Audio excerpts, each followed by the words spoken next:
But the senator, while indoctrinated, could not explain his toxicity.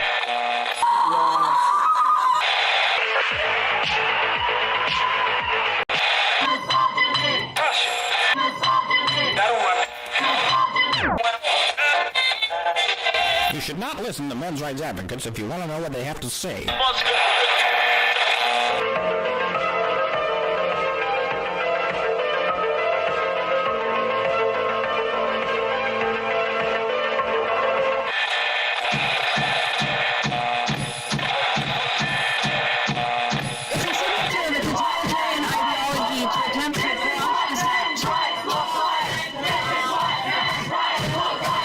Let's begin it.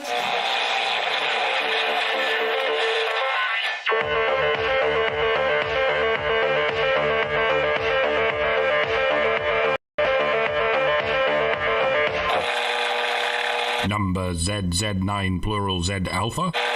Number ZZ9.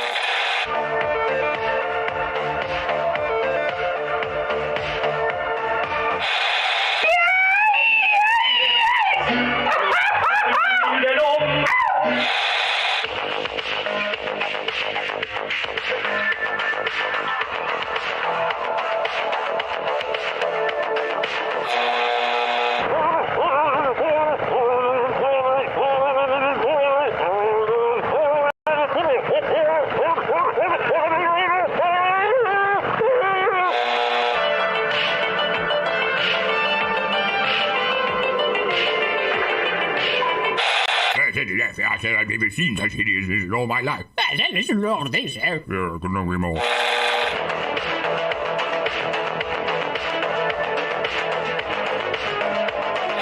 Like a furry torpedo to the jugular. This is Honey Badger Radio. Radio with Buddy.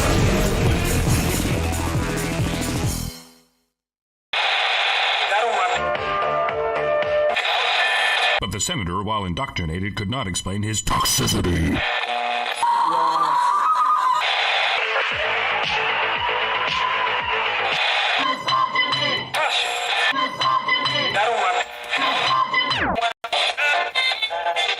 You should not listen to men's rights advocates if you want to know what they have to say.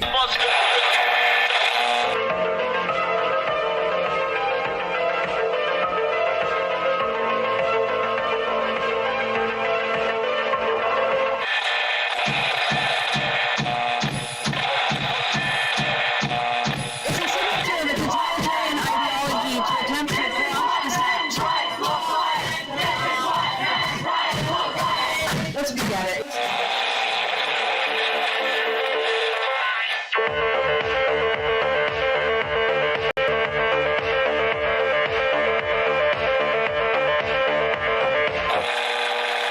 Number ZZ9 plural Z alpha. Number ZZ9.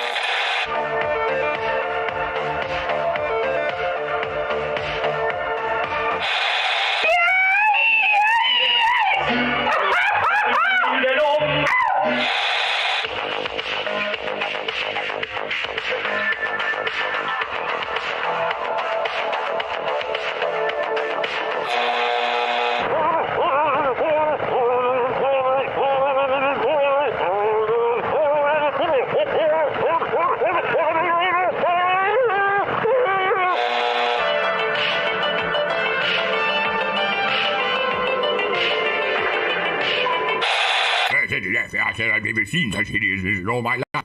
Listen to all this, Yeah, couldn't agree more.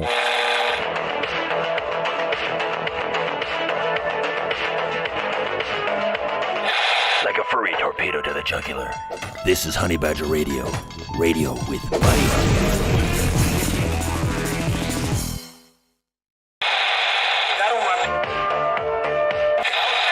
But the senator, while indoctrinated, could not explain his toxicity.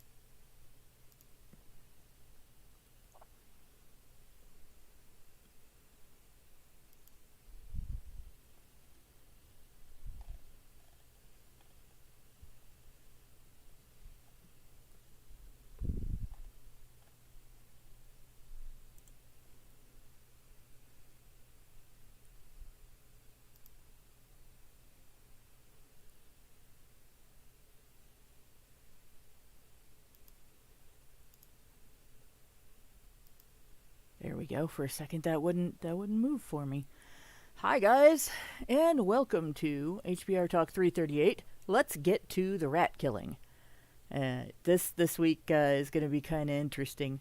I'm your host, Hannah Wallen, here with the personification of perceptivity, Mike Stevenson, and nonsense annihilator, Lauren Brooks. And tonight, we're starting a world tour, I guess, of Biden influence peddling.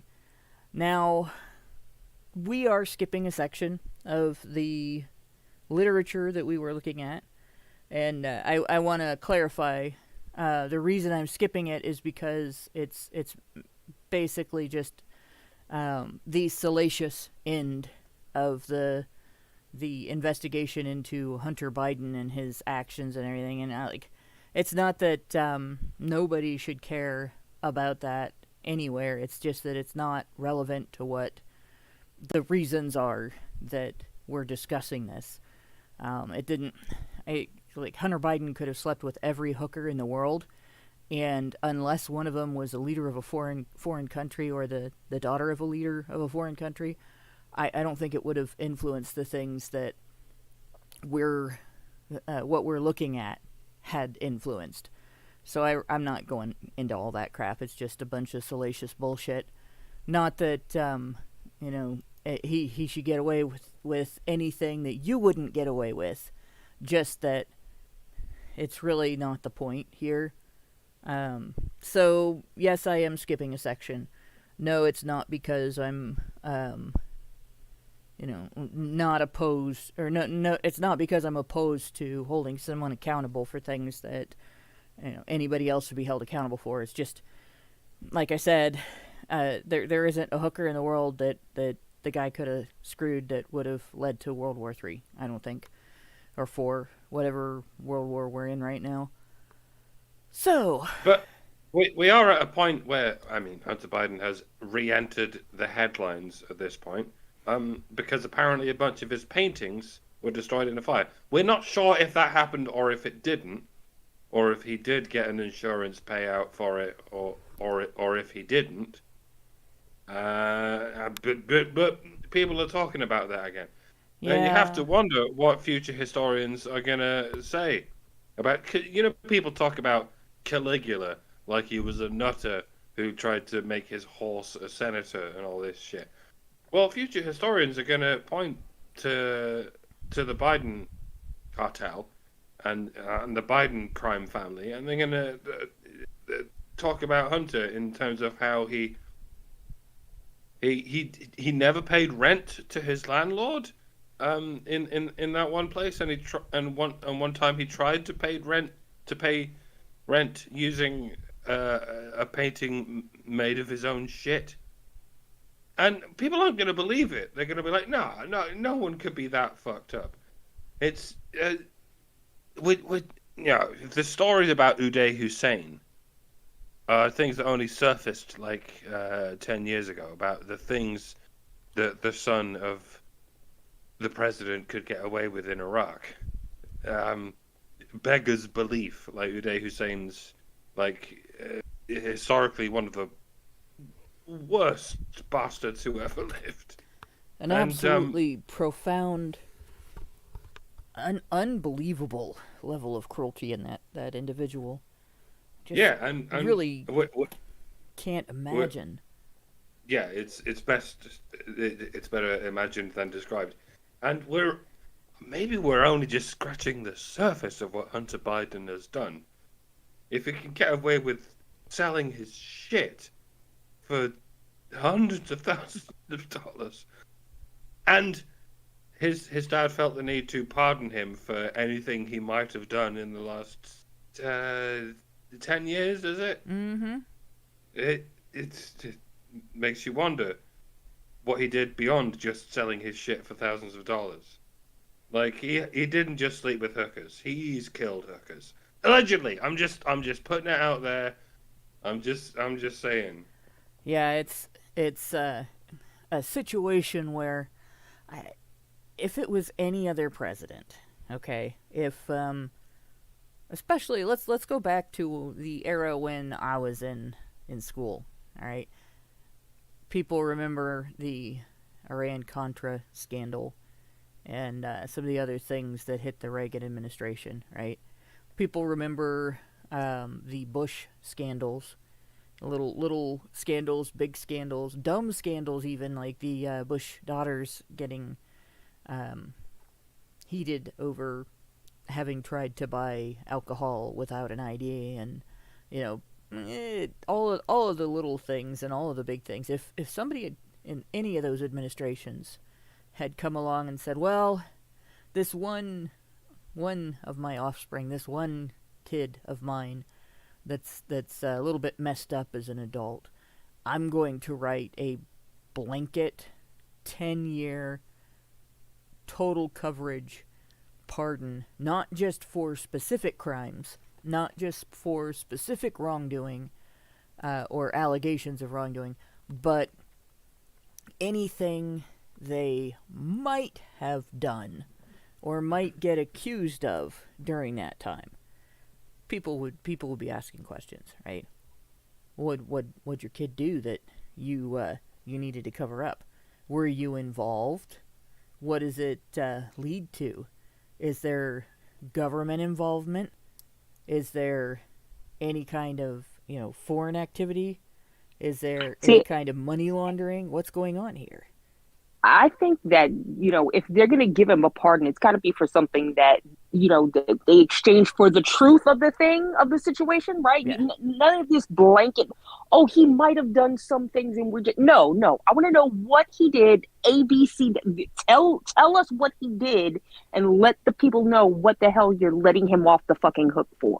Yeah, that's why I think once Trump gets into office, and I don't know if he'll do it or not, but one of the things that he really should do, and he really should be pressured to do it, is to take a look at the presidential pardon powers and try to get some reform in there where, at the very least, just at the very least, a presidential pardon, because it's a pretty big deal to get a presidential pardon, right? That should contain some specificity, not a 10-year window wherein the individual could have done anything, like the worst wrongdoings you can picture in your head, and well, because of this pardon now he can't be prosecuted for any of it, and it'll protect, since he can't be prosecuted, it'll protect other people's involvement from maybe being discovered.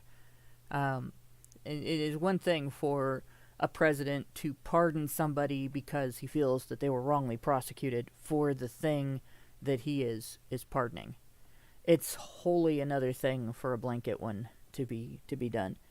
And if all Hunter Biden had done was what Joe Biden made it out to be, and there was nothing else to it, it would still not be ideal, because thanks to Joe Biden, men all over the country were jailed for exactly the thing that he pardoned his son for, or that he mentioned when pardoning his son. But it's pretty obvious from this that there's a criminal network that spans the Biden family, the actual mafia, and a syndicate within the federal bureaucracy and among federal elected officials. So you have this sort of Venn diagram that you could have in your head, right? Mafia is one circle, Biden crime family is another circle, and the federal bureaucracy crime syndicate is a third circle. And where they all overlap is Hunter Biden. That's disturbing, especially considering the pardon, the length of time the pardon goes back to, starts with Obama's policy on Ukraine and some activities in China. So we're going to start by talking about the China stuff. Given that Biden has been let off a bunch of stuff on account of he's not mentally capable enough to be responsible for his own actions. I forget what it was, but it was at some point all the Democrat shills were like repeating the story that Biden can't be held accountable for his crimes because he's not mentally capable of putting mind to act. And if there isn't an amendment to deal with this situation, there really ought to be one. Where if a president can't be held accountable because he's senile, then the pardons he handed out in the last dying embers of his presidency, there should be some sort of mechanism for undoing those pardons. Yeah, an individual should not be able to make any binding, governing decisions if he is too senile to be held accountable for his actions. Right? That's and there is an amendment. I want to say it passed. It got mentioned quite a bit by Democrats during Trump's first term.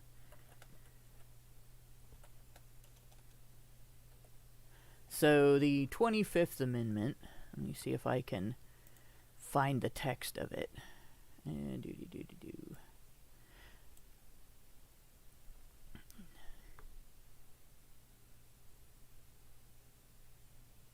Was ratified in 1967. That's not what I was looking for, but that does tell us it was ratified and when. But this actually just starts out talking about removal of the president by his death or resignation. Section 2 talks about if there's a vacancy in the office of vice president, who takes over. Let's see.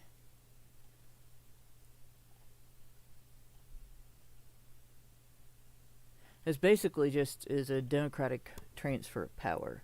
So it really doesn't.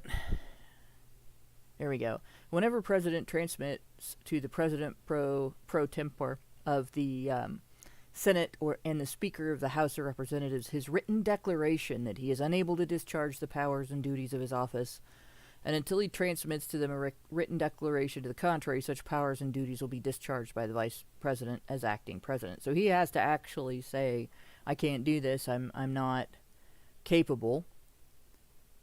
Or whenever vice president and a majority of either principal's office officers of the executive departments or of such other body as Congress may by law transmit to the president per tempore of the Senate and the Speaker of House of Representatives their written declaration that the president is unable to discharge the powers of duties of his office, the vice president shall immediately assume powers. So they have to either get his admission that he's unfit, or it has to be so bad that they declare him unfit.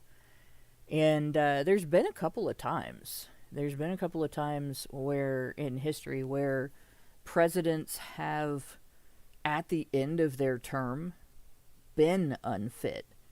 And the people around them have made decisions for them as a result of that, due to age or health conditions that occurred.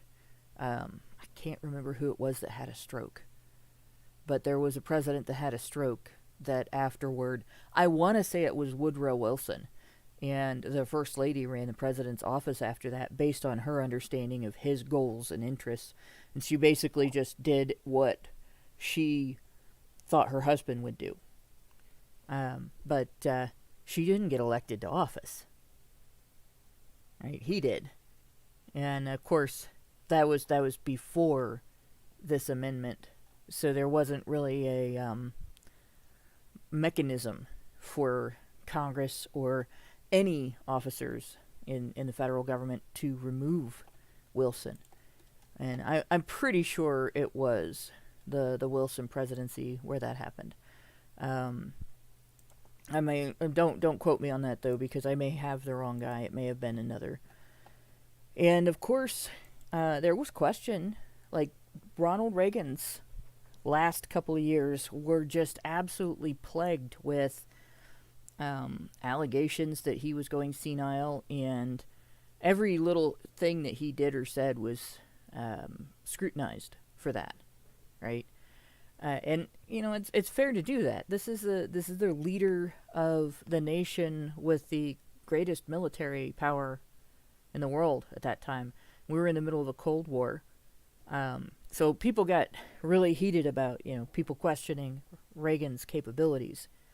But imagine if he had, like, he did have Alzheimer's, and he died with Alzheimer's. And imagine if he had started having severe symptoms during those last couple of years. And we're in the middle of a Cold War that had, like, that Cold War was threatening to turn hot the whole time.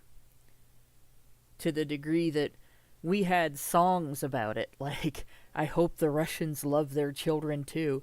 Can you imagine growing up with that as one of the songs that gets played on the radio all the time? Very depressing. And the music was designed to be very depressing too. It was designed to make Russia seem like a very depressing place. Pictures of it don't look depressing at all, but that song really made it look depressing. And there was Genesis did a song, This Is the World We Live In, that had like a Muppet story in it that pretty much highlighted the whole, you know, obviously the president didn't roll over in bed and push a button if he wanted to start a nuclear war. But it sort of portrayed it that way, and it had a button up on the wall, and it said nurse and then nukes, and he couldn't read it in the night and pushed the wrong button and blew everything up. Like that kind of questioning and stuff like that. It's fair to have that kind of questioning going on. And it's been fair throughout the entire history of politics. And whichever side got questioned that way throughout the entire history of American politics has always clapped back with, you know, you're just using that because you think it's an easy argument. It's, you know, you're just hating on old men, blah, blah, blah. But every time, it's been better that questioning took place than to potentially ignore a situation where, like I said, what if Ronald Reagan was in the throes of heavy symptomatic Alzheimer's? You know he's not going to roll over in bed and press a button and nuke Russia. But he made hundreds of little diplomatic decisions every day. And, you know, what was his primary get out of accountability free card during the Iran-Contra scandal? I don't remember. Not that I don't remember.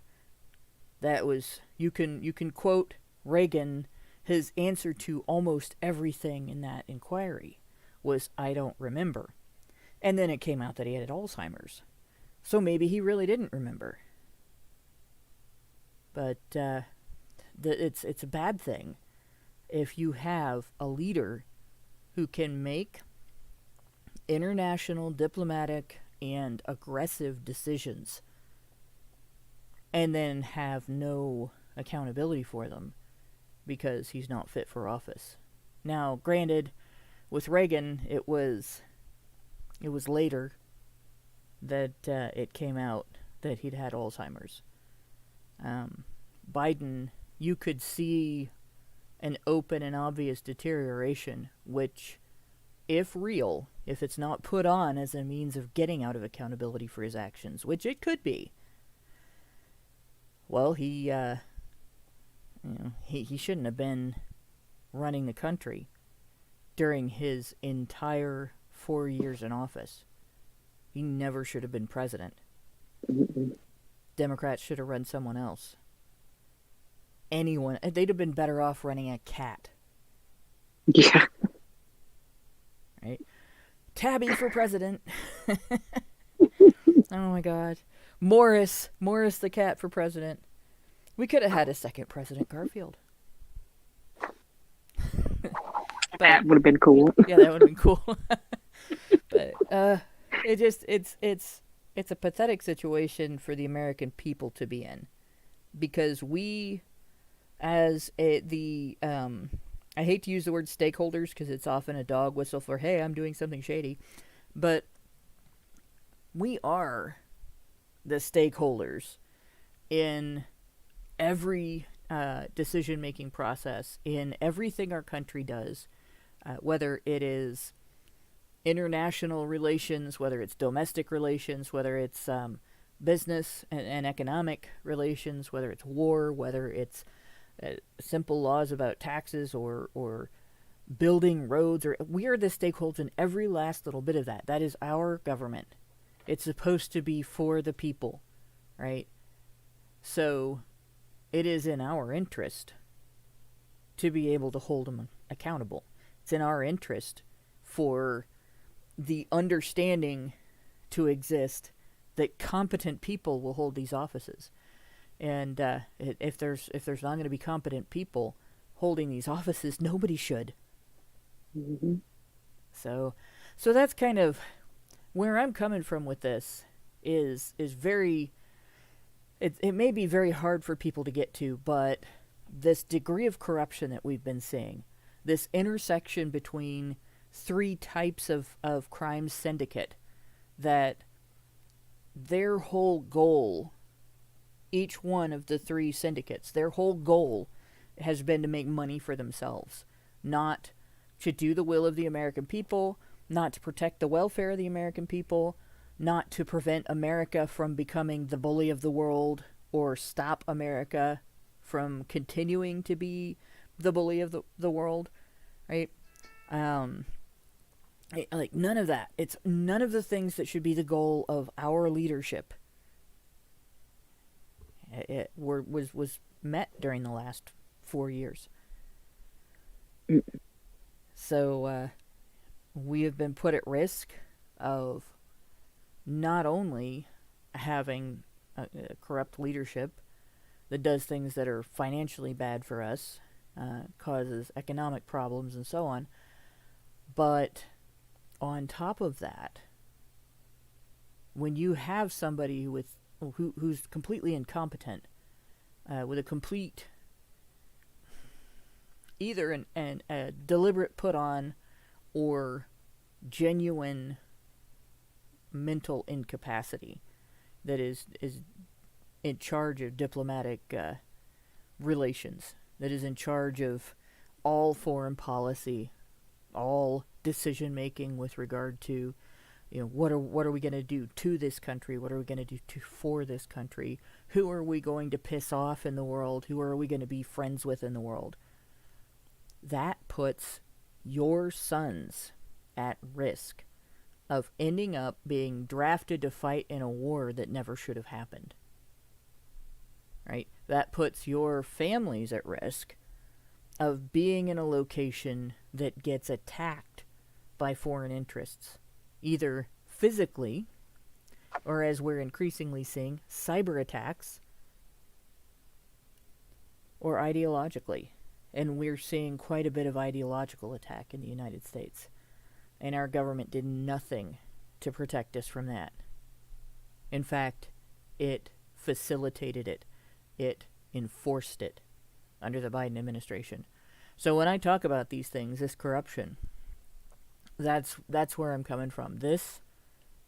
All of this criminal enterprise both was motivated by and led to manipulation of the American people in a way that put us in danger for the profit of the people involved. So with that, let's go to China. Somebody else is going to have to do the accent, because I'm not good at that. But, and Quantum Cat 76 says, wrong, you can't control a cat. Yeah, that's true. You can't control a cat, but the worst thing a cat is going to do is knock shit off of the desk in the Oval Office. Yes. and maybe bite some people. Hopefully, that should be part of the job. Yeah. Maybe potentially sell California to the Russians for a little tin of treats. After the fire, of course. Yes. No. China. So, this is sort of relevant to the whole story of the paintings possibly having burned up in the California fires. Hunter viewed himself as an unfulfilled artist, and he said as much in his semi-fictional memoir, Beautiful Things.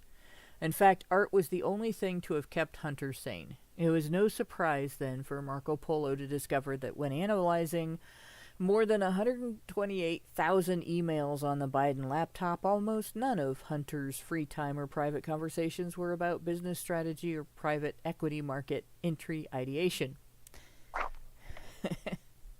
Interesting little segue there. You will recall that Hunter graduated with a bachelor's degree in history, wrote a poem of all things for his application to Yale Law School, and did not even attempt to enter high finance until his dad was preparing to be vetted for the VP slot by Obama, after Obama's folks told Joe's son to drop his shameless registered lobbying grift. When Hunter was gifted a portion of a hedge fund in 2006, called Paradigm by a trusty donor to Joe, the aforementioned Jeff Cooper, former executives at Paradigm testified in a lawsuit that Hunter and his uncle Jimmy had absolutely no clue what they were doing. This is a big surprise. The vignettes offered in Lotito versus Biden, had to double check on that because my brain turned that into Lolito, and I'm like, what the fuck? Lotito versus Biden were a perfect illustration of the chasm that existed between Hunter's actual business acumen and the coveted positions he held for decades. That's such a fancy way of saying Hunter got a bunch of jobs for which he was fundamentally incompetent because he had no skills and no knowledge. In fact, Hunter and Jimmy conducted a takeover of Paradigm and fired the incumbent leader. After they did this, Joe's brother assured the rest of the employees with the following pep talk. Don't worry about investors. We've got people all around the world who want to invest in Joe Biden. We've got investors lined up in a line of Boeing 747s filled with cash ready to invest in this company.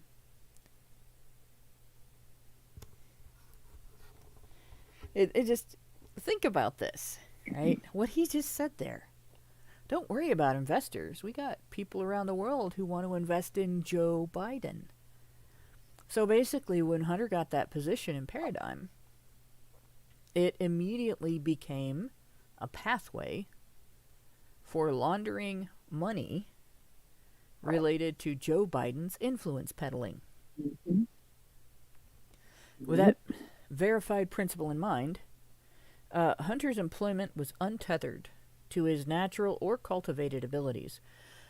We explored the Biden's financial entanglements with the communist Chinese. You can think about these entanglements in two trenches or deals, with a plethora of interjecting people splattering the periphery. And we kind of went over the who's who of the people that they're going to be talking about. But I do recommend, there's a link in our low bar to this report so that you can go back over that. If you really want to look at the stuff that we kind of skipped, that's your choice. I really didn't. Skipping over it was already not fun. There were a lot of things that, a lot of images that I really didn't care for. I wasn't interested in. So there you go. So they explored these entanglements. There's the list of who's who involved. The people are discussed in the earlier parts that we looked over. Other writers have done a tremendous job of explaining the obvious conflicts of interest emanating from these two details. Marco Polo was focused on the verifiable crimes committed in the course of facilitating and leveraging these deals. Immediately after Hunter, Archer, and Carrie's stepson, Chris Hines, established their influence peddling firms with variations of the name Rosemont Seneca. They were courted by the financial elite in China, who, according to China's own laws, serve at the direction of the CCP. With zero discernible quantitative skills, Hunter secured multi-million-dollar cave-outs with Chinese-backed entity BHR and the CCP's crown jewel overseeing their One Belt, One Road project. So the first thing that we're going to look at, see if I can find the tab where I put that. Because I thought I had it as the next tab, and it is the timeline of influence peddling. So I hope I didn't close it by accident. I've got a bunch of tabs open from other things I was looking at with regard to this this whole discussion, including descriptions of some of the types of weapons. Here it is. Descriptions of some of the type of weapons that we've been providing to Ukraine, but we'll get into that stuff later. So One Belt, One Road aims to develop China-centered and controlled global infrastructure, transportation, trade, and production networks. In other words, another Silk Road. Initially focused on Asia, Europe, and Africa, the scope has become global and encompasses over 100 countries, including the United States. It includes a land-based Silk Road economic belt, a 21st century maritime Silk Road, and a digital Silk Road that seeks to promote PRC information and communications technology, supply chains, optical, cable, and satellite networks, and a health Silk Road. This is essentially a power play by China. It's about making the world dependent on China for all of these things. They're wanting to create a solidified network of many things that would be basically a monopoly on all of these things. Very similar to, remember when we were talking about how the United States rebelled against the UK initially, partly because of the BlackRock of the time, which was the English trading company. I can't think of the term for it now. This is dumb. Mike, you have to remember this. Something to do with India, the India trading company. That's what it was, I think. But China is trying to recreate the same thing, right? And they have a 5-year plan. They had a 5-year plan ending this year. So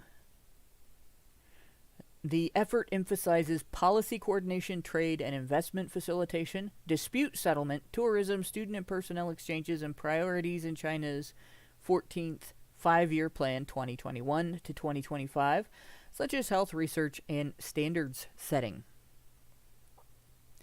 One Belt, One Road projects in energy, ICT, manufacturing, industrial parks and trade zones, transportation, rail, roads, ports and airports. So basically, any travel you might want to do, any goods you might want to transport would be controlled by this.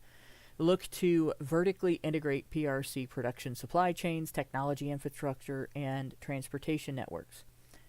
The effort involves technology and financial integration that expands the use of China's digital platforms and currency. And you know what that means, right? If the currency of the world, if the communications platforms of the world, where any place you wanted to do business, any place you wanted to travel to, any place that you wanted to live, you had to be able to use the Chinese-run communications platforms and Chinese currency. What would you be subject to?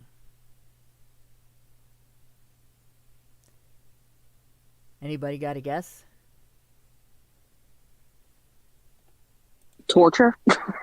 Torture, yeah, but what is the thing that we've been talking about that they're doing in China that controls every decision people make?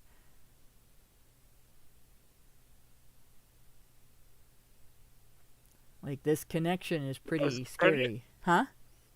Social credit, right? Yeah. You'd be subject to the Chinese social credit system. So, for instance, let's bring it home to gamers, right? You think of a game that you didn't buy this year or last year because instead of having a great storyline and great characters, instead of being interesting and fun, the writers decided that being woke was a substitute for all of those things. Not something that they could do in addition to it. Not something that, like, there's been at least one or two games out there that, yeah, there's a bunch of woke bullshit in this game, but the game is good and people liked it, and it wasn't necessarily shoving it down their throats, so people enjoyed the game. And, there's one in particular, and I can't think of the title of it, but there was a lot of preemptive, oh, everybody's going to hate this game game's going to be, the right is going to reject this game and everything, and turned out they were big fans, and then the people who made those predictions got mad. But there are a lot of games that people didn't buy because they sucked. And the reason they sucked was because pandering to the goals of this type of social credit system, right? Because the social credit system's already being applied to businesses all over the world.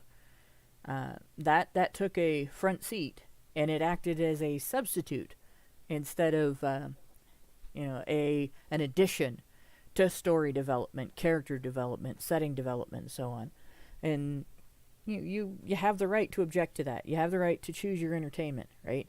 But imagine, okay, that one of the games that game creators, that game developers who worked on those games criticized for being sexist, racist, homophobic, blah, blah, blah, blah, all the way down the line, because it's competition and it didn't pander to the woke mindset.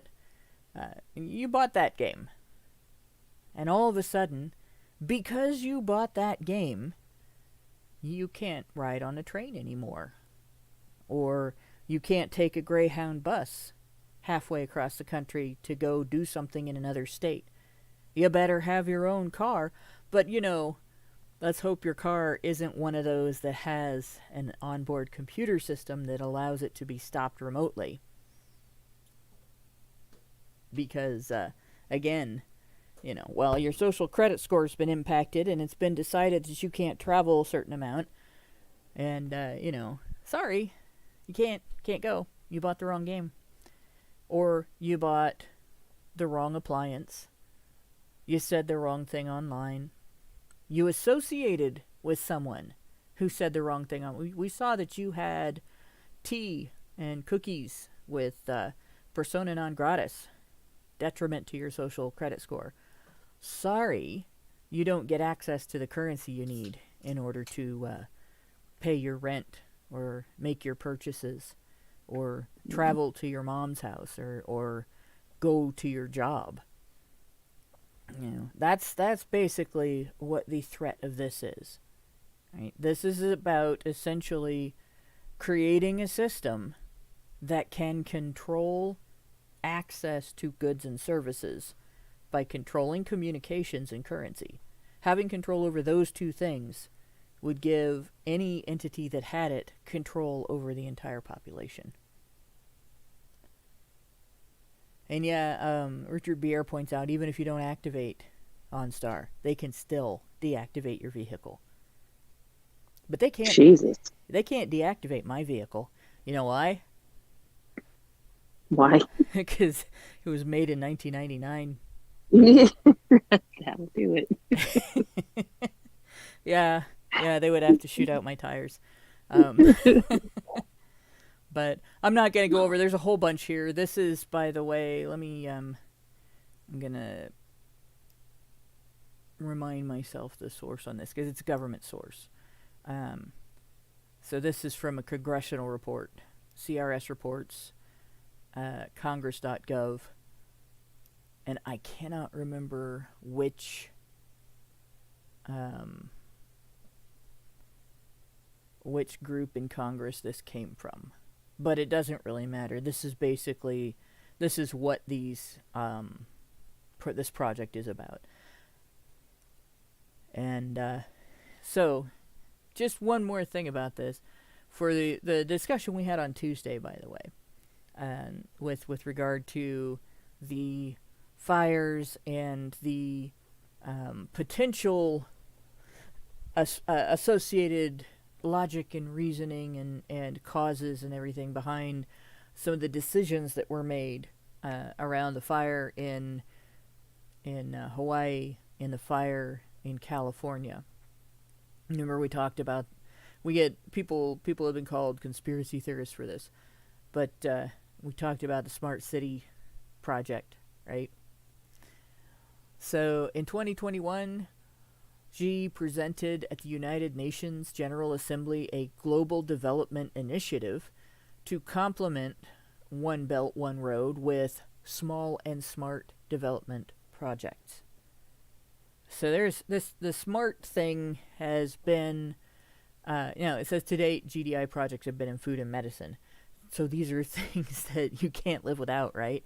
But the smart projects have been things like, we hear about smart cities, but they've been things like everything in your hospital room is now computerized. There are smart houses for people with disabilities, and people who decide that they want one and can afford to pay for one. People use Alexa and Google's version of Alexa, and there's another one out there that isn't Google or Amazon that does the same thing. So there's 3 different smart systems that you can hook up to your house that you can use to turn on your lights. You can use it to turn on your security system, turn on and off your security system, set your passwords and everything, lock and unlock your doors. It has control over a large portion. There are smart appliances that'll work with it. You can turn your oven on and off. Everything in your house that is electronic can be influenced by one of these systems. And, of course, these systems can be hacked. And there have been instances where somebody's... Cortana, Richard Beer, that's the one I was thinking of. And it's more limited, but there are ways you can give Cortana access to, like, your smart microwave, your smart refrigerator, and stuff like that. Right? So you have your house set up this way. I do not have my house set up this way. I'm not going to. But you have your house set up this way, and you got your lights hooked up to it. You got your refrigerator hooked up to it. You got your microwave, your stove, your security system, and all that. And you can tell it what to put on your shopping list. You can even have it order things from the grocery store for you and pay for them. So you've now given it access to either a credit card or your banking information. And one day, you discover that your bank account's been emptied. And then when you trace through to find out what happened, somebody hacked your microwave. And they used your microwave to get access to Siri or Cortana or Alexa. And then they used Alexa to get access to your bank account.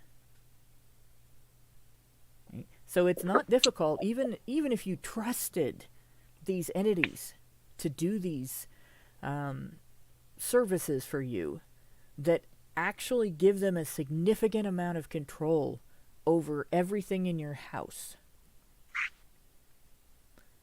You still put yourself at risk, right, to hackers. I wouldn't want to have a smart house or a smart vehicle, not like the little dinky smart cars. I wouldn't want one of those either. You could park one of those inside my van. But I also wouldn't want to have a car that was smart like a smart house. I wouldn't want any of that. No way. Because it could be hacked. And it's really easy. It seems like it should be really hard, but it's not. All you have to do is find the weakest link. And the weakest link might be some minor thing that it does. That you get into the way the radio works, or you get into the trunk, and suddenly you have access. You've figured out how to unlock the trunk. Okay. Now your that you've got the problem- password for the trunk, you can hack into the rest of the car. Your biggest problem is the government could hack into all of these devices.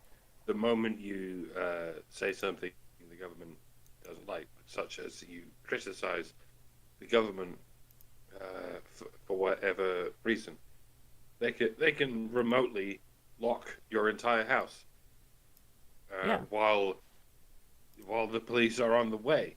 And let us not forget that the government is incompetent, extremely incompetent compared with the potentially infinite independent hackers out there.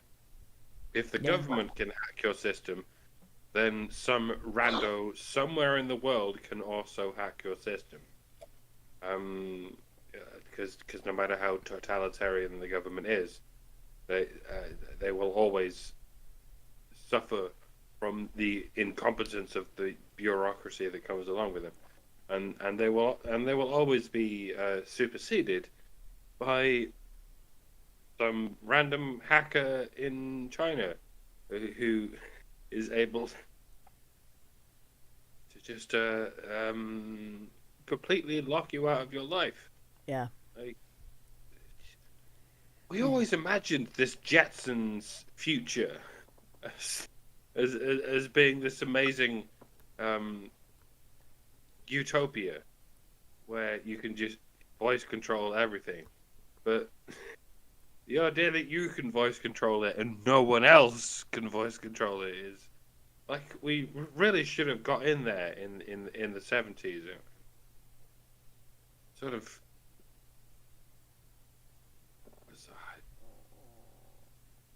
I know we were watching the Jetsons as children, but what we should have been doing is being like, how could this possibly be implemented in a way that makes the individual more powerful than the government? And it was never addressed. It's we like to think that all of this is making life easier for the individual. That was what the Jetsons' future was all about. But I don't know. The government's been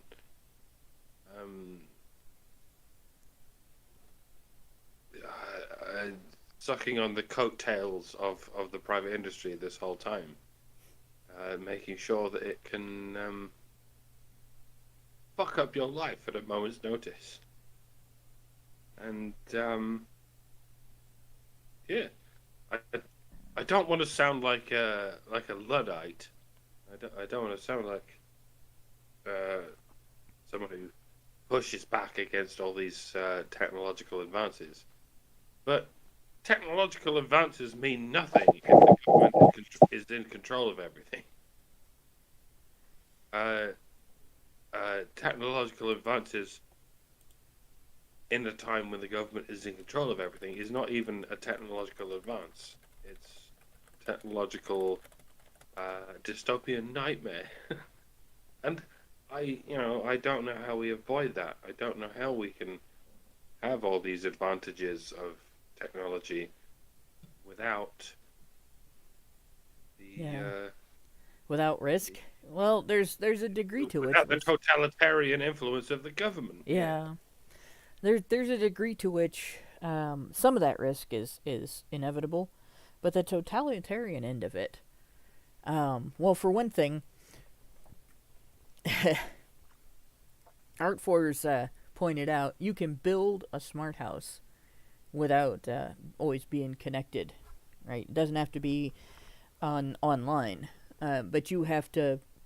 This is something you'd have to either know yourself or have somebody come in who knew what they were doing to provide all of the services without having to have it run remotely by some system online. And it can be done, and probably wealthy people have this. You wouldn't be able to use it to order your groceries because that would be an online thing, right? But you would be able to use it to do everything else, your security system, all of your, control all of your appliances and everything. And if it didn't have a means of connecting to an internet service of any kind, somebody would actually have to attach to it. With they'd have to actually find a way to plug themselves into it in order to hack it. That would be much smarter. That would be a smarter smart house. In fact, it's the only smart way to do a smart house. And the same thing could be done with your car. You just wouldn't have something like OnStar where, it communicates remotely with something or somebody. So you wouldn't be able to use it for GPS or connecting with some service when you're in an accident or something, but you could have it run every other aspect of your car, including monitoring, what's going on with your engine and so on, and telling you what might be wrong with the car. These are things that would be valuable, right? And the ability for a car to have some capabilities to assist you in steering and in stopping quickly when there's a reason that you need to, and it has faster reflexes than you do, and so on. But you certainly wouldn't be smart to have it set up so that someone else can remotely make it do that. And the movie that the Obamas just came out with, it was so weird, the Apocalypse movie, where they didn't exactly say what was going on. They just followed these two families, the one that had rented the other family's house, dealing with the situation. There was a scene in this movie where one of the individuals who has gone out to check on something encounters a line of self-driving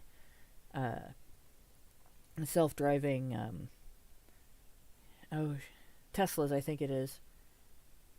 I'm pretty sure it was the brand name Tesla. I think they're the only ones that have self-driving cars besides Google, the one Google car. But their self-driving cars were all going down this one road and then crashing into the back end of the Tesla in front of them. And it was this whole long line. You couldn't see the car at the beginning. You couldn't see the car at the end.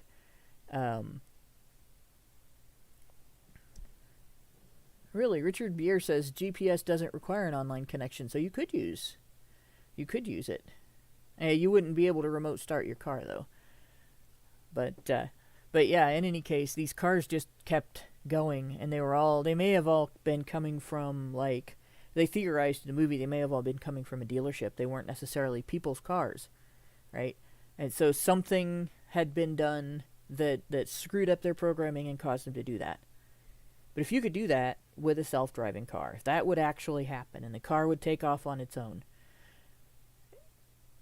and it has the capability of steering independently of human control within the car, and it has the capability of stopping and starting and driving independently of there being a person controlling it inside the car, then it has the capacity to be used against people as a weapon. Right? Some people say that's what happened to Anne Heche.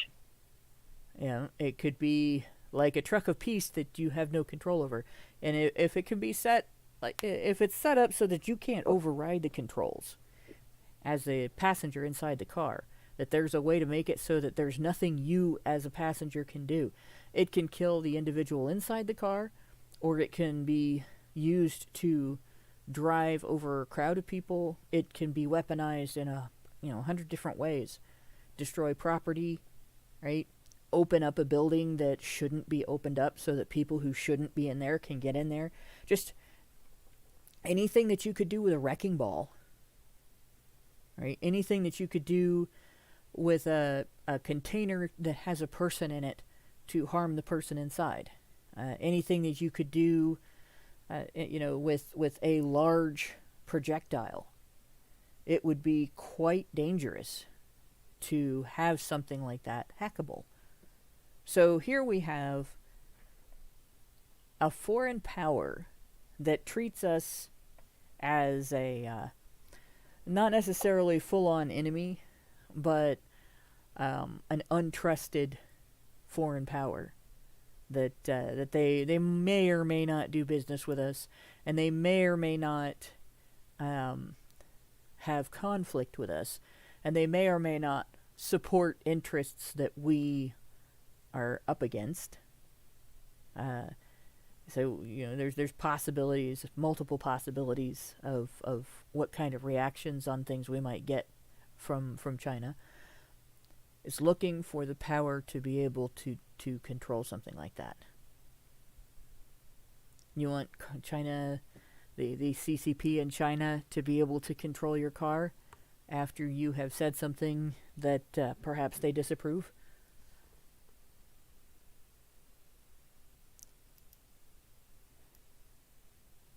So we go to the next page. All right. And there we go. Oops. Going to have the large print edition again because I'm still half blind. And I think that was actually the only thing that I wanted to go over in this. Yeah, so I'm going to close that.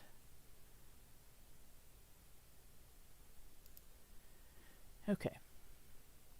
A debate over whether Hunter and his business partners violated the FARA or conspired to do so was made simpler when one of them, Archer in this particular case, used the precise wording in an email to the other partners. I think this is pronounced Quin Hao, Zhang Quin Hao, it might have been King Hao, came to New York State looking for powdered milk, and we've done an initial pitch with him in New York City on real estate. China's richest man, literally. We're going to do a follow-on real estate pitch, and just general, we can be your agent in U.S. convo. We can be your agent in U.S.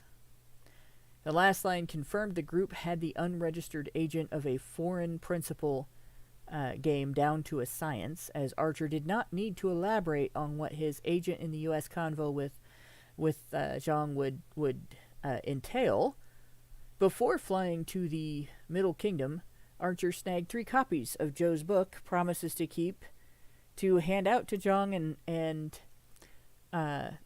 other bigwigs at 2 state-backed entities, China International Trust and Investment Corporation and China Investment Corporation. And remember, in China, they don't have independent business. These businesses, these organizations, these entities, all of them answer to the CCP. There is no, like, here in the United States, if you buy something from Amazon, there's regulations that they have to follow. The federal government might come after them if they say they're selling you a full-size drivable Toyota Camry, and then when it gets to your house, it's a model car a foot long that you're supposed to put up on the mantle, and you paid real car prices for it. Like those are things that but they don't necessarily. They're not supposed to be digging into your banking information, and so you buy something from Amazon, and suddenly, as a U.S. citizen, the federal government can find out where you got your groceries and what you paid your babysitter and all of that. Like there's supposed to be a line there. That line doesn't exist in China.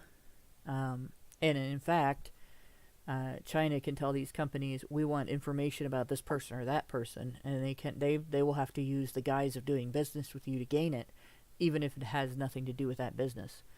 So we're talking a much greater level of control and a much greater threat of espionage. And here we have receipts on the email. Here we go. The mention of the books. There we go. The mention of the just general, we can be your agent in the U.S. And so we go to, there's quite a bit here that actually has links. You can You really can't click on the links, but you can Google search these things in quotes, and you'll find each one of them goes to an article. As noted, Hunter's lobbying did not stop when Joe became vice president. He merely and illegally stopped registering. So the whole time Biden was president, right, his son was lobbying on behalf of businesses that were designed to spy on U.S. interests from inside the United States. And he wasn't registered. So the federal government didn't get the information they needed in order to prevent that espionage.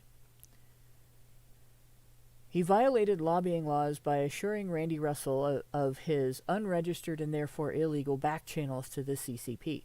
I just had dinner with the Chinese Deputy Chief of Mission, Deng Hongbo, here in D.C., and we've developed a little bit of a relationship, so once the visa is issued, I can contact him directly.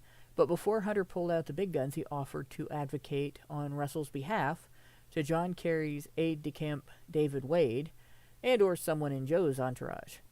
Should I have someone from JRB's office weigh in, or is that overkill?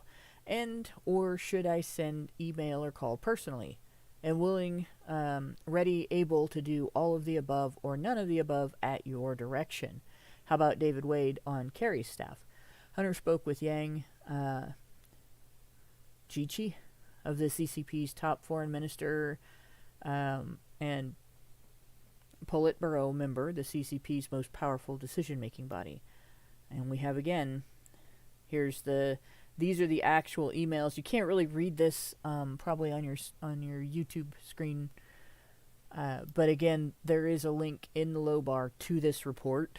It should be the top link in the list of links in the low bar, so you can see. Yes, Quantum Cat 76, a Toyota.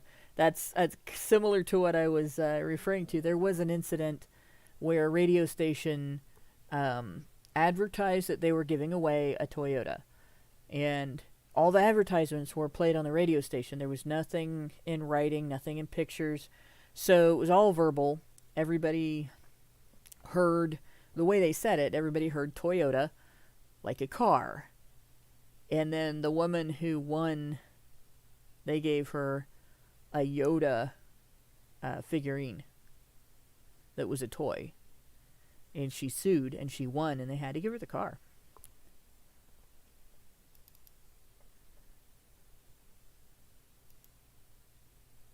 There we go. This is so slow. I don't understand that, because this computer is actually pretty fast with everything else. But, going on. And here's where, like, you've got the influence peddling, and then you also have some of the shady stuff that we're not going over, the illicit stuff. That also can be blackmail material. So I will point that out. There is a reason why Marco Polo went into it. It's just I really don't want to do that. But a flamboyant online and Indian gambling industry huckster named Gary Fears finagled Hunter and Archer to join him as an unregistered agent for China Entrepreneur Club. China Entrepreneur Club had the reputation of being a second foreign ministry for the CCP. And the group brought nearly 30 billionaires to the White House on... 30 billionaires. That's crazy. On 11/14/2011. And, Naibaz lived said it's in your PC slowing you down. China. No. This you can't see it because it's at the very bottom of the page, but this report, we're looking at a few pages of a 644-page PDF report, a file that I'm accessing online. It's because it doesn't download properly, so that's probably why it's slowing my computer down. And we're only gonna have maybe one more, maybe two more shows at tops that I'm gonna even need this, because once we get through Like, my main interests on this are China and Ukraine.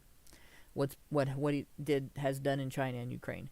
And the Chinese end of it is, there's a specific reason for that. I might actually jump to that if I have it open here. But we've heard a lot about the Ukraine conflict as a conflict between Ukraine and Russia that the United States is interfering in. But it's actually a conflict between Ukraine and Russia and the United States and China. And every way that we're interfering in Ukraine, China is being a little more sneaky about it, but they're interfering on Russia's side. And I do have a government source for that, and I think it's this one. Yeah. To date, Chinese officials have publicly denied providing any lethal assistance to Russia. However, don't you love howevers?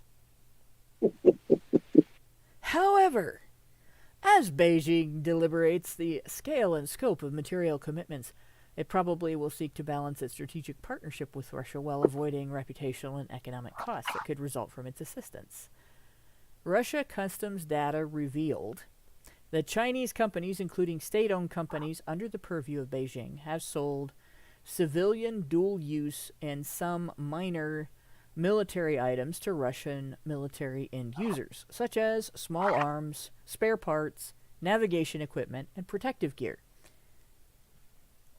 China's expansive and unregulated commercial drone market has allowed Russian defense forces to routinely acquire small drones and dual-use unmanned aerial vehicles to support their war in Ukraine. Between March 2022 and 2023, Chinese firms exported more than $12 million worth of drones and drone components to Russia. Chinese-origin drones have been employed by Russian forces for targeting, surveillance, and strike missions in Ukraine. In August 2023, Beijing announced that it would implement its first controls on civilian and dual-use drone market, as well as the sale of civilian-use counter-UAV systems in response to international speculation over Chinese drones' use in Russia's war of aggression in Ukraine. So now they're saying, well, now that it's starting to wind down, we're gonna do something about this.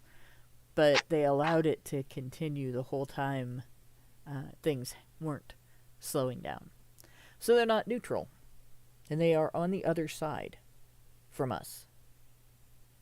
Right? Our administration that was in office the last 4 years put us on the Ukraine side of the Ukraine-Russia conflict. China has been on the Russia side. So the risk that we've been talking about of this turning into a world war where there's a hot war going between not just Ukraine and Russia, but the United States and Russia openly, where our boys get sent over, that actually could extend to China. And that's 3 superpowers with nukes pointed at each other that could get involved in a war. So it's not a minor thing that they're influence peddling in China. It's not a minor thing that they've got direct involvement with the CCP. It's not a minor thing that they're engaging in unregistered lobbying, violating FARA, and hiding important information that, say, our Defense Department might need to know is happening.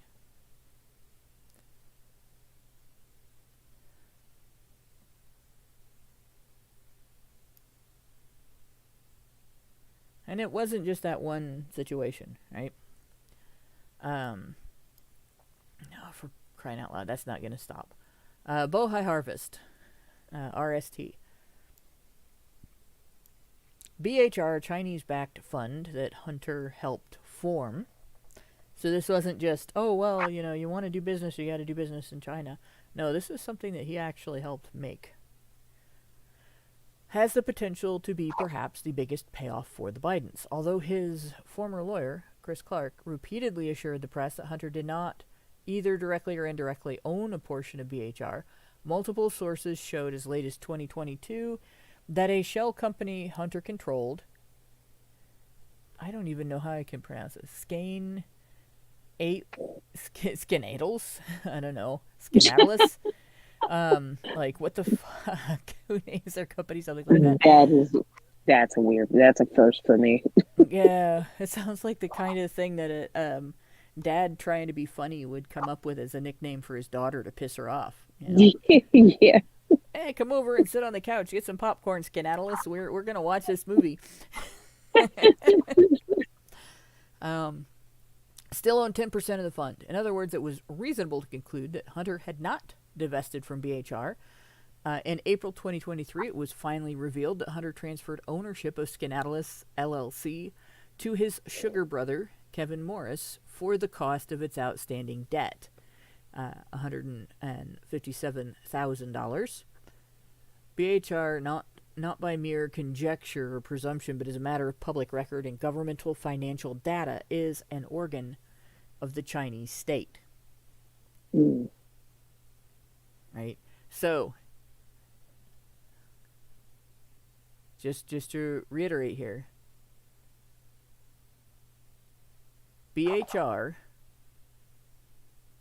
a Chinese state-backed fund that Hunter helped form, go down here again, is an organ of the Chinese state.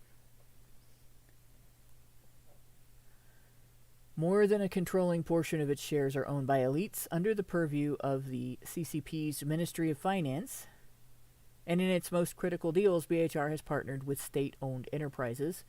In fact, the fund's head honcho explicitly stated as much and bragged about it. Hunter Biden helped form a business entity that has essentially become an activist arm of the Chinese state.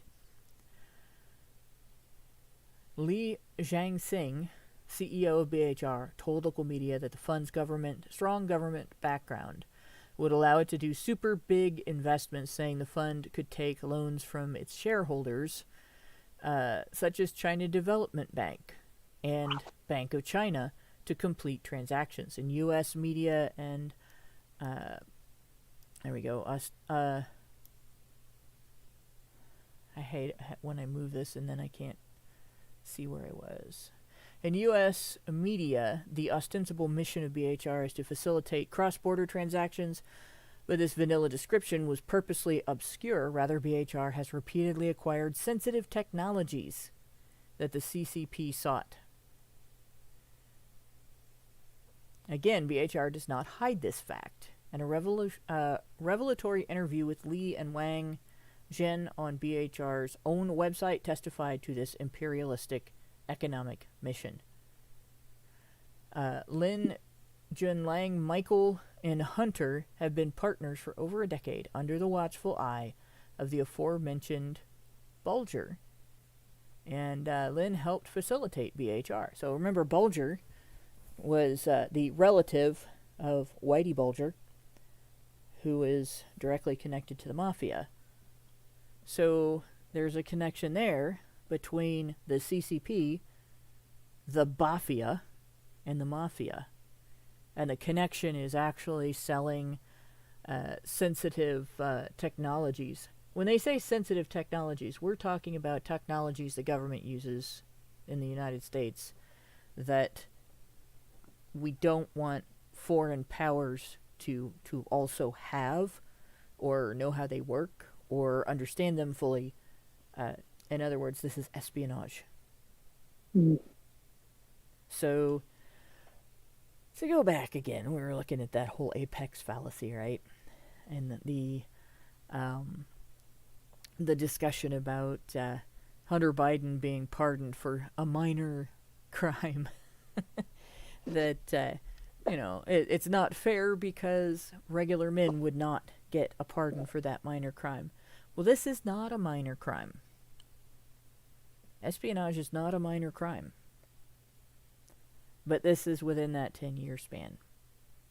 So, or it's beyond some statute of limitations. And I'm thinking that 10-year span covers a lot of things that may have been going on before that 10-year time span started, but before 10 years or longer than 10 years ago, anything that was done may not be prosecutable because of a statute of limitations.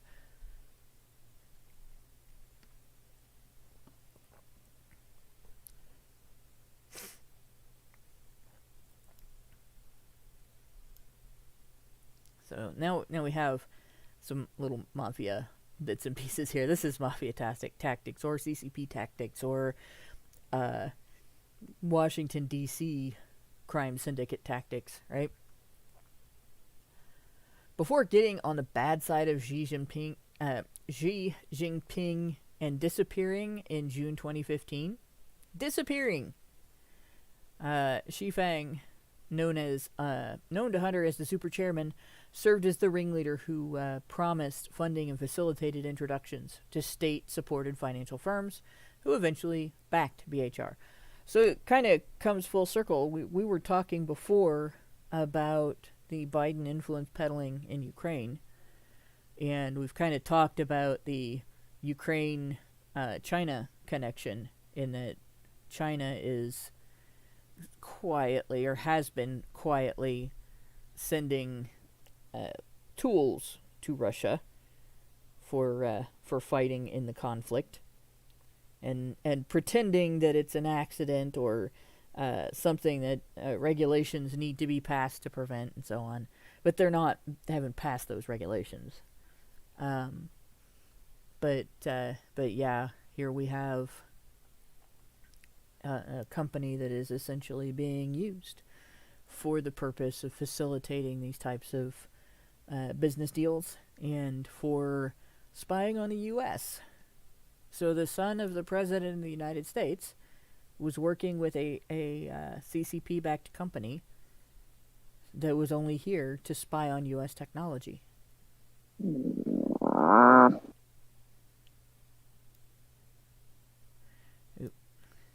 Go to the next page.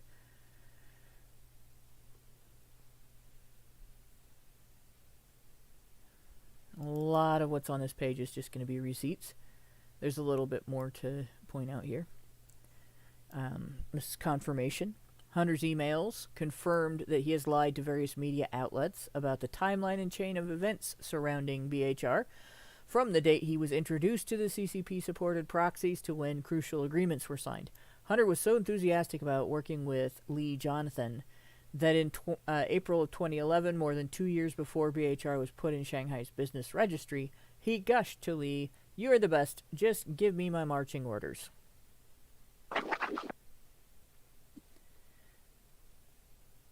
And he orchestrated a meeting between Joe Biden and Lee Jonathan in Joe's hotel when Hunter tagged along with Joe to China in December 2013 on Air Force Two. And as you can see, here's, again, their receipts. There's emails, picture of Hunter with the men involved, right? Now, this is where it gets weird, in terms of the layout and design here. I think I've got that wrong. No, yeah, a lot of this is in line in the middle here. There seem to be some headings missing, unless I'm misunderstanding something. But we have a bit of a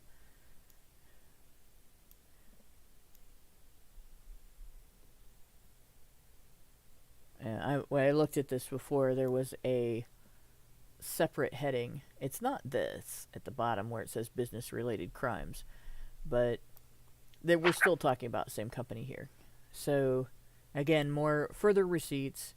I'm going to make this larger again because it's hard for me to see and read when the print is that small. So we go back to Devin Archer here. who would become the vice chairman of the fund. So he wasn't just involved in the Burisma stuff, he was also involved in this. Surprise, surprise. Serious opportunity. Was a serious opportunity, not only on its own merits, but from an economics standpoint, but from the leverage access it provides with the big boys here in the West, who all need China. From Tiger to Blackstone to Carlyle, etc. So this is a description of how they're going to engage in influence peddling using this company. And here's the communication. Hunter agreed, and after seeing Xi's proposed term sheet, he elatedly wrote to Archer, bottom line is, if I/you and me get around 7% of this fund, it could be in many ways the end-all be-all. I don't believe in lottery tickets anymore, but I do believe in the super chairman. So they were treating this as their meal ticket. If we were 20% owners of a CIC, China Investment Corporation, super chairman-backed fund, I think the sky's the limit. Hunter continued gushing to Archer and compared him to a Third Reich model. Your question, why does super chairman love me so much, is easily answered. It has nothing to do with me and everything to do with my last name. And I bring along very handsome, Aryan, godlike men wherever I go. But the important part of that, it has nothing to do with me and everything to do with my last name. Right there is where the influence peddling admission is. And here is the communication again.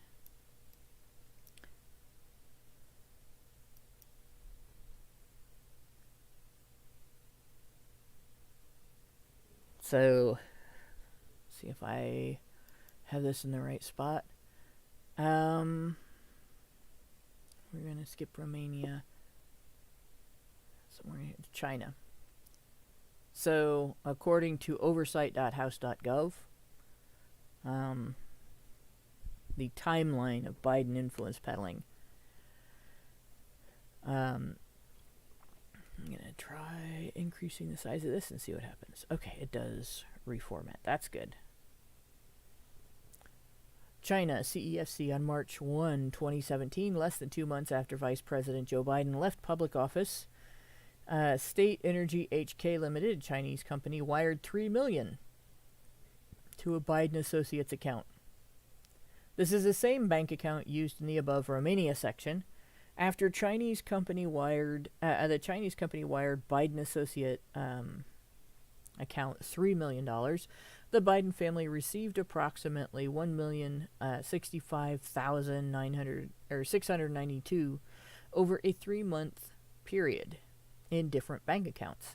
Additionally, the CEFC chairman gives Hunter Biden a diamond worth $80,000. Lastly, CEFC creates a joint venture with the Bidens in the summer of 2017. Timeline lays out the WhatsApp messages and subsequent wires from the Chinese to the Bidens of $100,000 and $5 million. Total amount from China specifically with CEFC and their related entities to the Biden family and their associates is over $8 million.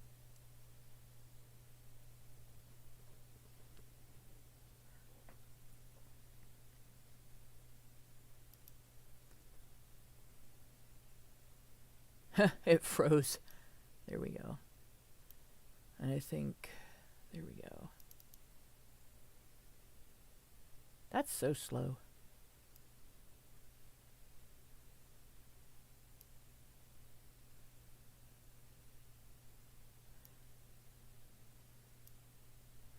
Yeah, we'll go through this.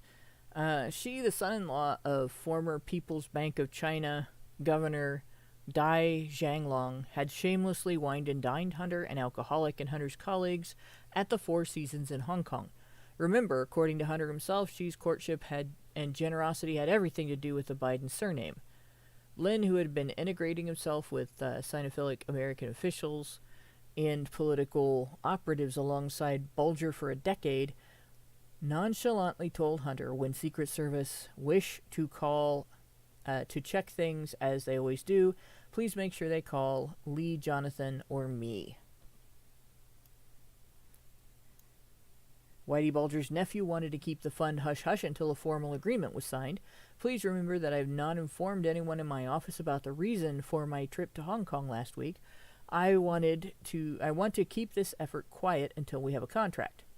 Hunter lied about not owning equity in BHR until Joe was done with the vice presidency. Additionally, Bulger and Hunter's effort required zero money down from Hunter. His attorney, Ken Levinson, explained it in an email from April 2016. $361,168 payoff down of Devon's loan to Hunter's investment in BHR. And of course we have the communications again. And as you can see, it like all of that discussion about the who's who and the separate entities and organizations involved. We are looking at how they intermeshed for this influence peddling and espionage.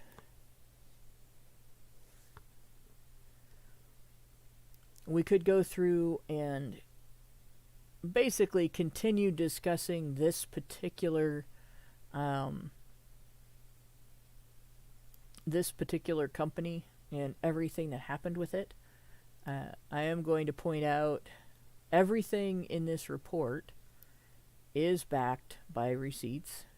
And I'm not going to go over every little thing, but I will point out a few details here. So, let's see if I can increase the size of this again. A lot. There we go. Right, so there was a global network created in which Hunter Biden acted kind of as a hub, for between the Americans and Chinese. You had, again, some of the same faces involved in Burisma and other crimes, other money laundering crimes, other influence peddling crimes, right? And then you have them getting involved with people who were movers and shakers in the CCP. Here are the communications again. Come on, screen, move.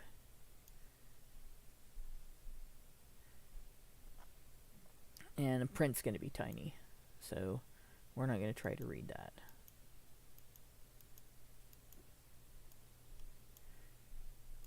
Right. So now we're to the point where, well, that minor crime, right? Having a gun that he shouldn't have, that he didn't actually use to kill anybody, has just been expanded into not just money laundering, right? Not just influence peddling, but facilitating espionage.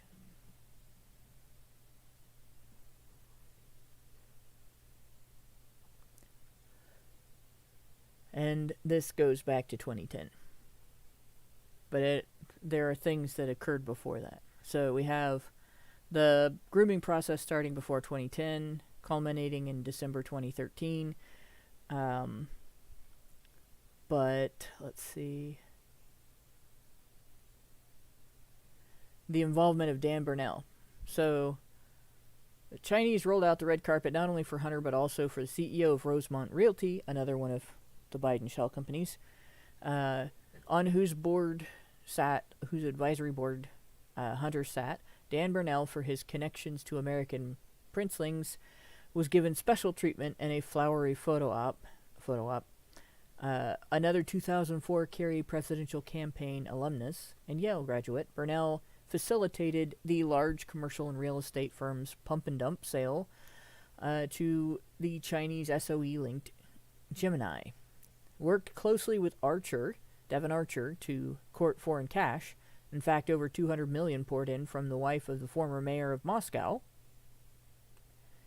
And the sale of Rosemont Realty to Gemini provided hundreds of thousands of dollars to Hunter and millions to Burrell, who is also a divorcee and said to have repeatedly indulged in cocaine and prostitute binges. So they have the same kind of vices that can be used by foreign agents both to court them and blackmail them. But interestingly, there's that connection to John Kerry. So we're going back to another situation where you see that Venn diagram, and there's that overlap between the DC crime syndicate, the Bafia, and the Mafia, and Hunter Biden is the intersection between the three circles.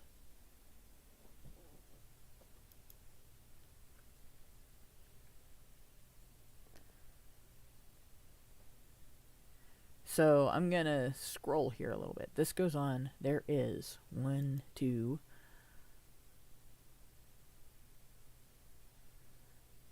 3, 4, 6, and I believe there's another set here. 8, and I think it stops. I think the next page starts a new... Nope, it continues. Yeah, so, like, 9 pages of evidence in regard to this. So we're not going to go over every aspect of this in detail. We're not going to crawl up the butts of it. But what the gist... We got the gist of it from the beginning, right? What the gist of this is, and we're not going to read about the Chinese energy company because that's just related to this, is the son of the President of the United States using connections, using his father's name to make connections in China that ultimately resulted in him facilitating Chinese espionage in the United States for profit. You know, but it's just a handgun, guys. Just a handgun. Nothing to be worried about. And of course, you're not in danger. Your kids are not in danger. You're, you know, we don't have to worry that this is going to result in some sort of weakening of the United States defense capabilities or anything like that. Your kids get drafted because we're in the middle of a conflict with Russia in Ukraine, and we have suddenly pissed off Russia and the Chinese government enough that it's escalated into a hot war with us. That has nothing to do with this, right? Nothing to do at all.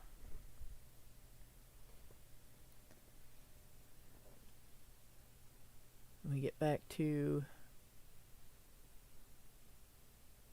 Is this the thing? I think this is one that I opened and intended to actually close back up again. But, yeah. Because that was just about the cobalt mine.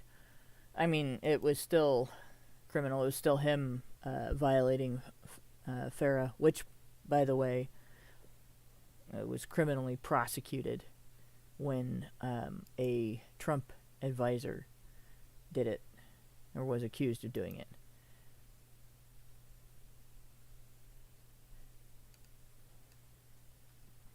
And I think this article is one that we went over before as well. Hunter Biden's Web of Interests.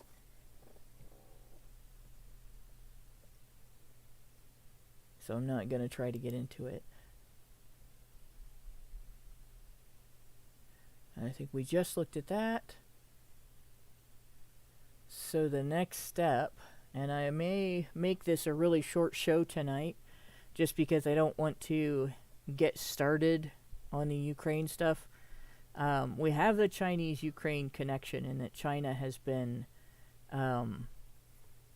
arming Russia in small ways that can be proved. For everything that they're doing that can be proved, there are things they're doing that cannot be proved, right? So we're going to get into the Ukraine stuff next week.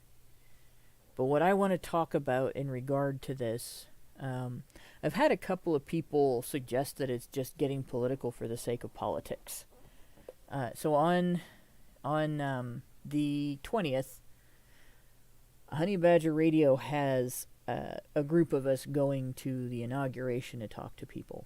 One of the things that I want to see is what issues were the deciding factor in the election that people... We're going to be talking to people who didn't get tickets that are in the common areas where, you can go and listen to the inauguration. You won't be able to see much, but just be there and show your support and stuff. And those are the people that we're going to have access to, and the people that we're going to talk to. And in my opinion, those are the people that we should be talking to, because the majority of the country are those people. But I want to find out, because I think, one of the major deciding factors in this last election was just how big of a looming threat World War was. And I think that all of this, the influence peddling, the playing with fire back and forth between, doing financial business with China that openly allowed Chinese espionage to happen as a result of the business they were doing. The dealing with corruption in Ukraine while alleging corruption in Ukraine. The decisions Biden made with regard to the Ukraine war and everything, I think it was designed, actually, to get us into a war. And it is still a looming threat. I'm hoping that, like he did before, President Trump can cool things down, because I don't know about you other parents, but I don't want my kids involved in a war. I don't want my son to get drafted. And I don't want... Obviously, my daughters can't get drafted right now, but if that changes, I don't want them to be eligible for a draft either. I don't want my friends' kids that are in the military to be sent to fight in Ukraine. And I don't want to see what will happen if we suddenly are at war with 2 nuclear powers. I don't want to find that out. So I hope, the thing that really sucks is, even for those of us that like Trump, you can't guarantee that everything's going to be okay because he's in office now. It's not like, you remember, I don't know if you remember the people singing hymns to Obama, and the one lady going, "Oh, it's so wonderful, Obama got elected, I ain't going to have to pay my rent no more." None of us are like that. I don't think any of us are like that in terms of our, following the guy and believing in him and everything. It's just a matter of hope. I hope he makes the right decisions. I hope other foreign leaders have the right reactions. I hope it cools down the situation and allows for us to go in a completely different direction as a world population. Right? But I want to see what other people think. I want to see what, what other people that are going to be there for the inauguration think. Is that what they were voting on, or was it economic? Was it because they're anti-abortion? Was it, some single issue or some set of issues? Because I have a feeling we're going to see a lot of people mention the military conflicts and the corruption. But it'll be interesting. I could be proven wrong. So I guess we'll find out.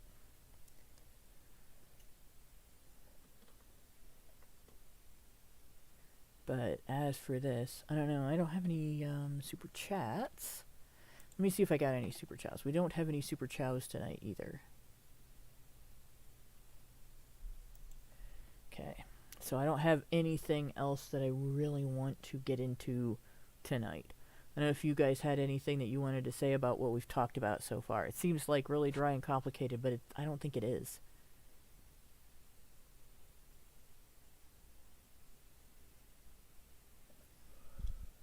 You guys still there?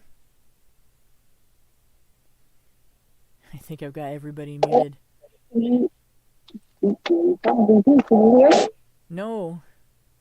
Actually, what I hear is static. That I can barely tell that you're saying, "Can you hear me?" Oh, geez. There How we about go. now? Hello? Yes, Okay. I can hear you now.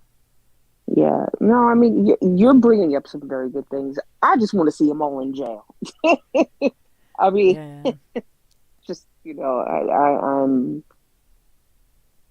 so perplexed by the whole thing, because it's just cut and dry in my eyes. You know what I mean? He doesn't deserve to be pardoned. His ass deserves to be in jail, along with so many of his friends, Oh, yeah. I definitely see a complete lack of accountability for the participants here. And that does, it is galling, right? That they're getting away with it. And they're getting away with it because of that pardon. We've been ripped off. You and me, all of us that pay taxes. And for, we're not the only women in the United States that actually pay taxes. We're just part of a few elite. Most taxpayers, most net taxpayers are men. You guys have all been ripped off bigger than we have. And it's an amazing situation to see how, just how unaccountable the rip-off artists are going to be. So, all right. Well, with that, I think we are going to close out the show. It's a short show tonight, but we'll be back on Thursday after attending the inauguration with more. We may focus on what we learned from people during the inauguration, what their interests were, why they voted for Trump, or if they showed up to see him get inaugurated but they didn't actually vote for him. Because people who were voting for Harris, a lot of the women who were voting for Harris explicitly said abortion was their only issue. So we'll see what we find. If there's not a lot of material to go over and stuff with regard to that, then we'll get back into this, and we'll get into Ukraine. We'll get into the Ukraine war. We'll get out of the Hunter Biden stuff and a little bit more into like the timeline of the war and the assistance the United States has provided. Excuse me. And when we are done talking about that, which we will be in February, then we're going to go back in time, and we're actually going to talk about Iran. Let me make sure I've got that right. It might be Iraq that I found more information on, but let me see here.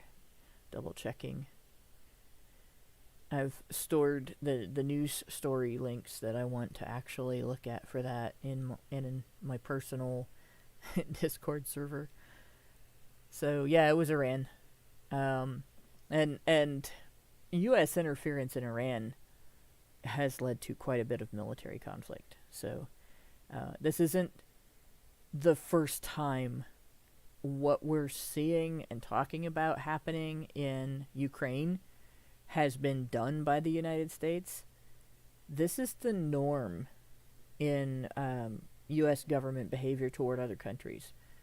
So what we really ultimately what we'll end up talking about, we'll talk about what was done in Iran, how it affected the relations between our country and pretty much the entire Middle East, and how much of world wars have been influenced by this, or wars around the world, because there are definitely some changes that need to be made toward in regard to the U.S. military's activities, the U.S.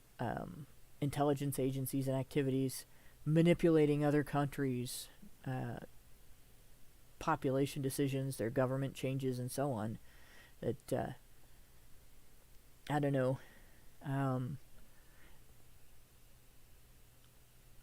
There's a lot of shit that has been done by the government of the United States of America that is in fact not just shady, but out and out corrupt, has led to millions of deaths, has led to war and poverty in other countries, that it just needs to stop.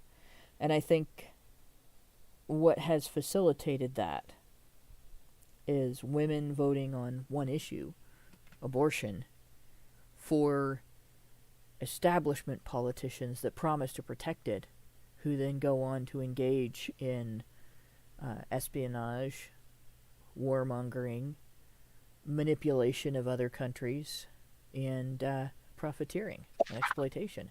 And that creates those same women, if they do have children that live, their children grow up to be dragged into military conflicts, and a lot of them have been permanently injured or died in war. Thanks, Moms. Hmm.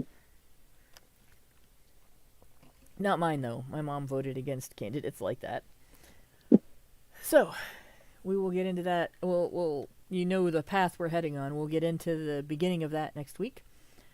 In the meantime, thanks to my two co-hosts for, again, this is a weird sausage. It's like one of those sausages with a bunch of little gristle pieces in it, right? Thanks for sticking out the weird gristly sausage with me. Thanks everybody for listening to this, again, kind of a weird progression to get from war is bad to war is bad. And thanks everybody who works in the background to make HBR Talk happen. And good night, all. Men's rights activists are machines, dude. Okay? They are literal machines. They are talking point machines. They are impossible to fucking deal with, especially if you have like a couple dudes who have good memory on top of that too. Holy shit, you're fucked. Good grief, it's not letting me mute.